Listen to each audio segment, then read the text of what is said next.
I muttered to myself in disbelief. I can't unlock the door. After a long day at work, I found my personal belongings strewn unceremoniously in front of the entrance as though they were discarded refuse. The front door appeared different, perhaps replaced, stubbornly refusing to yield to my attempts to open it. It was the final indignity in a series of hardships endured during the years I lived with my in-laws. With resolve hardening, I made a firm decision. I would not set foot in that house again. Gathering my things, I vowed to pack them into my car and return to the sanctuary of my parents' home. Months passed, and just as suddenly as I had left, a message arrived from my estranged in-laws, rekindling the connection long thought lost. Hello, my name is Hazel. I'm 35 years old, and my husband, Jack, is 5 years my junior. I was completely focused on my career, and he happened to be my subordinate at work. Honestly, marriage wasn't on my radar. I wasn't keen on the idea of settling down, having never really dated before. Yet, I ended up married all thanks to his persistent pursuit. He assured me I could continue working as I pleased post-marriage, handling all household chores himself. His approach intrigued me about the prospect of marriage, and it's not that I opposed having children. Even though I had never been keen on marriage, thoughts of having children occasionally crossed my mind. Approaching 35, I realized time was running out if I wanted to start a family, so I chose to marry my current husband. Initially, it was just the two of us after we married.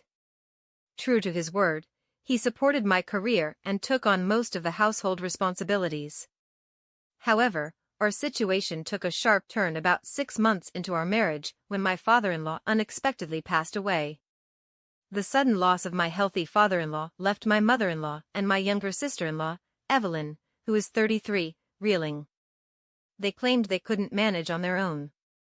She's a freelancer with a decent income, but her focus on fan activities means her financial stability isn't robust. I always felt she should pursue a full-time job. Whenever Evelyn approached me, along with my mother-in-law, Jack broached the idea of us all living together. Hazel, have you considered moving in with my mom and sister? You can continue freelancing as usual, and having them around would lighten the household workload even more. What do you think? Jack, I'm okay with keeping up my work, but I'm not sure about taking on more household chores. If your mom moves in and we're assisting her, shouldn't she be handling most of the household tasks? Fair point. I'll talk to my mom and sister about it. Please think about living together. I'll wait until I hear a clear response from your mother and Evelyn. I have my own life and financial considerations to take into account. I've made it clear to my husband that I want all aspects carefully considered. It may seem cold, but caregiving involves careful planning. Ultimately, my husband assured me that his family would manage all household chores. I thought about insisting on a written agreement but kept that thought to myself. Well, they're technically family. So, I trusted they would keep their word, and we moved into my husband's family home. On our first day there, I paid a visit to greet my mother-in-law. I'm looking forward to living together. As Jack may have mentioned, I'll continue with my work as usual, so I hope you and Evelyn can manage the household chores. In response, my mother-in-law didn't even glance at me before remarking, "Why did Jack marry someone like her? She works, so all the household chores will fall on me. Is that acceptable for a wife? Normally, a wife would handle both work and household duties, wouldn't she?" Her expectation that she would do it all was simply unbelievable. She made sure I heard her loud and clear before exiting the scene. What? This isn't what I expected at all, I thought. My mother-in-law's words left me feeling uneasy about our future life together. As we quietly sorted through our belongings, Evelyn suddenly appeared at the doorway and remarked, "I ended up with a less than adorable sister-in-law. Poor Jack." With that, she swiftly departed. Not again. First my mother-in-law, now Evelyn. I couldn't understand why they would choose to live with me after speaking about me in such a way. Later, I would discover that it was all about my money. shortly after moving in together, I noticed something troubling. On our first day under the same roof, despite their earlier sarcastic remarks, both my mother-in-law and Evelyn completely ignored me. They managed to prepare meals only when my husband was present, but they made no effort to assist with cleaning or laundry for me. I attempted to confront them about their broken promises several times. However, whenever I addressed my mother-in-law respectfully as ma'am, she would shoot me a sharp glare and walk away, making it clear she had no intention of engaging with me. Evelyn didn't behave exactly like her mother, but I found myself unable to protest against either of them. Over time, doing my own laundry and cleaning after returning from work became a regular routine. I wanted to confide in my husband about it, but I hesitated out of sympathy for him.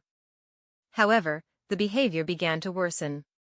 When they faced financial constraints for leisure activities, they started subtly pressuring me for more money. Their approach was evasive, as if they preferred not to confront me directly, leaving notes under my food. Just today, I found a note from my mother-in-law. "We're in a tight spot this month. Could you lend us $300?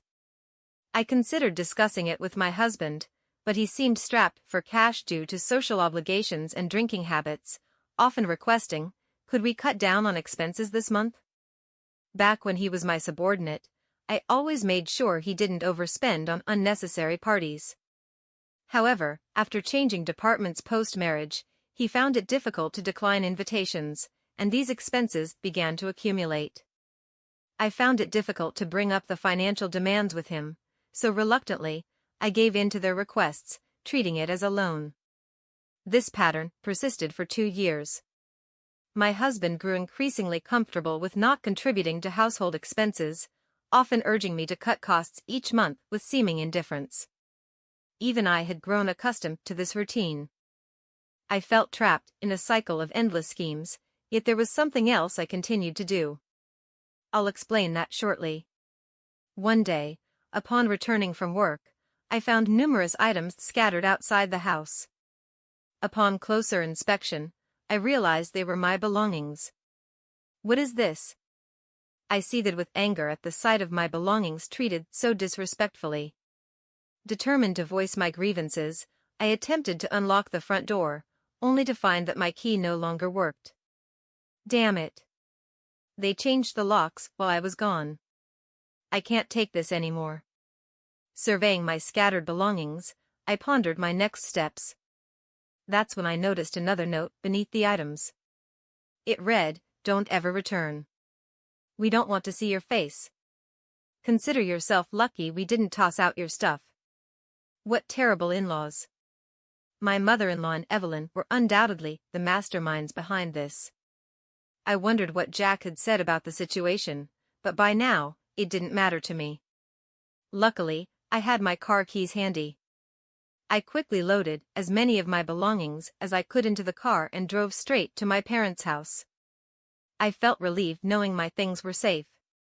At least my work wouldn't be affected the next day. Arriving at my parents' home, they were visibly shocked but warmly welcomed me back.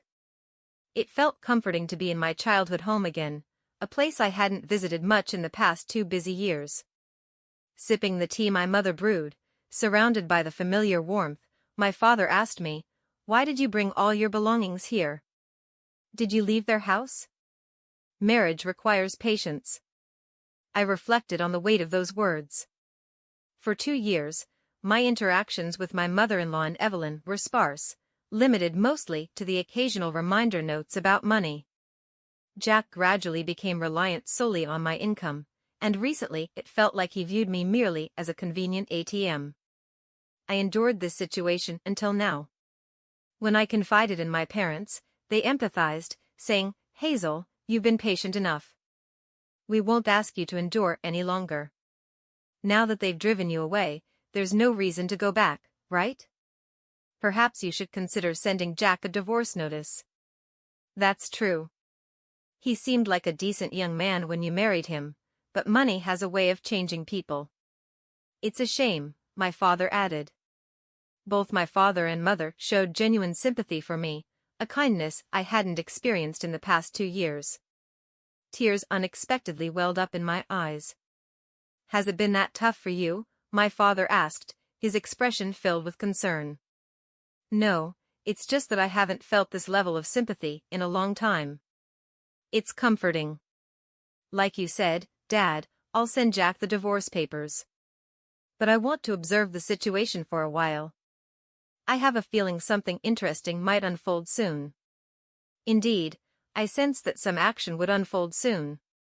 Surprisingly, that moment arrived about 3 months later.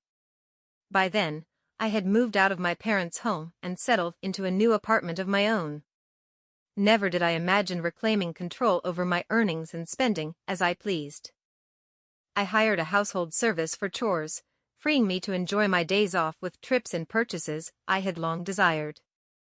Each day reminded me of the value of my hard-earned income. I began questioning why I endured those 2 years. It dawned on me that perhaps I had been influenced or even manipulated by my in-laws. Then, precisely 3 months after my keys were changed and my belongings cast out, my smartphone buzzed with an unexpected call. Initially, I considered ignoring it. After dismissing the first call, my phone buzzed again, then a third time in rapid succession. They must be in some trouble, I surmised. I picked up the next call, and immediately the fourth one came through. "Hazel, where are you? I went to your parents' house, but they wouldn't tell me. I also tried your workplace, but they wouldn't disclose your whereabouts." It was my mother-in-law, someone who had ignored me for the past 2 years. Her voice, which I hadn't heard in a long time, sounded cautious. Despite answering the call, I remained silent, relishing the anticipation of what she might say next. "Hello, family. Are you there? Come back soon and restore our lives. We can't even afford to go out and enjoy ourselves. What are we supposed to do now?" I had thought that living without spending money on leisure would suffice, but evidently that wasn't the case. Our phone and electricity are on the verge of being cut off. We're at our wits' end. Please come back immediately. Does she not realize she's only thinking of herself? Shouldn't she begin with an apology for throwing me out? I thought. Until she grasps that, I had no intention of responding. "Hazel, you're not saying anything. Are you listening at all? Doesn't it bother you to hear that we're in such dire straits?" Realizing she wasn't going to offer an apology, I decided to end the call and press the button to hang up. She seemed to have no concept of remorse. The next day, my phone rang again. "Hello, Hazel. Why did you ignore Mom's call yesterday? Even though we're in trouble, you didn't make any effort to help. She couldn't tell if you were even listening. Ignoring calls like that isn't very mature." This time, it was Evelyn calling. Honestly, calls from Evelyn have always been the most bothersome, and she had the nerve to lecture me about not ignoring calls. They've ignored me for 2 years, and suddenly I'm the one in the wrong?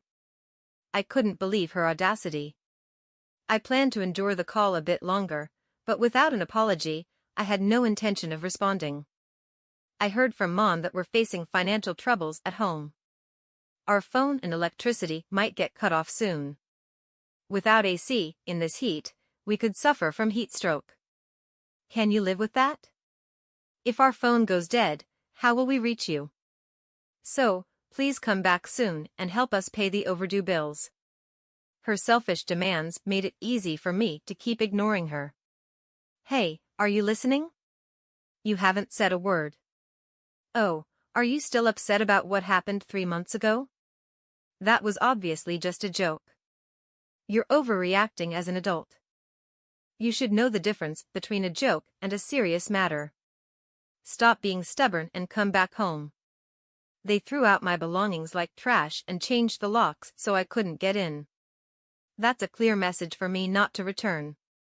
Even if they claim it was all a joke or prank, I find it hard to believe since Evelyn doesn't seem interested in apologizing either. I decided to end the call. It would be a waste of time to listen to her any longer. The next day, I finally received a call from my husband. Hello, Hazel. I'm sorry. My mother, my sister, and we all realize we've done terrible things. Can you come back? Our household is falling apart. We're out of money, everyone's on edge, and tensions are high. We sincerely apologize and want you back, please. My husband seemed to feel the need to apologize at least, but it's too late now. Why did he ignore me for 3 months? If it had only been the first 3 days, I might have considered returning, but it's been 3 months. I've embraced my new life, enjoying every moment of independence. There's no reason for me to return to that family now. I appreciate your apology, but given everything that's happened, I have no intention of coming back. Jack, why were you unreachable for 3 months? How could you do that as a husband? I looked into things, and guess what I found out? You've been cheating, haven't you? That's what the detective agency told me. Thanks for treating me like an ATM for 2 years. I'll be sending divorce papers. Please handle it accordingly. Maybe my husband thought he wouldn't get caught. What a fool. Yet he still had the nerve to say, I want you to come back. I replied, if you reimburse me for all the living expenses for the 3 of us over the past 2 years and repay the money I lent you, maybe I'll consider it.